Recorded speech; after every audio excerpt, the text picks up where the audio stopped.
உலகிற்கு ஒளி தந்த மாமுனிவர் திருவள்ளுவர் அருளிய திருக்குறள். அறத்துப்பாலின் 2ஆம் குறள். இது அருள் எல்லா பாடங்களையும் விரைவில் கற்ற புத்திசாலி பையன். நான் கற்றேன், ஆனா ஏன் மனம் அமைதி இல்லல? கட்டால் மட்டும் போதுமா போதுமா போதே. ஒரு நாள் குரு ஐயா அருளை பார்த்தார். அருளே, கற்றதுக்கு நன்றி சொல்லியிருக்கியா? நன்றி சொல்லு, நன்றி சொல்லு. அன்றைய மாலை கோவிலில் சிலரை உள்ளே விடவில்லை. இறைவன் எல்லாருக்கும் தானே? அன்பு இல்லேனா அறிவு இல்லேனா? அந்த இரவு அருள் அமைதியாக கைகளை கூப்பினான்.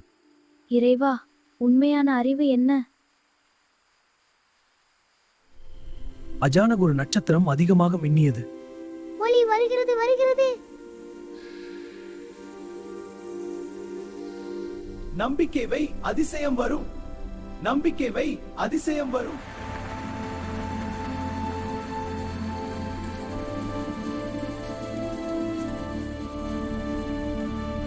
நம்பிக்கை வை, ஒளி வரும்.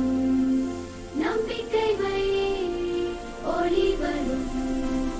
கற்றதனாலாய பயனென்கொள் வாலறிவன் நற்றாள் தொழார் எனின். அறிவின் உயர்ந்த பயன் அறத்தை வணங்குவதில் உள்ளது.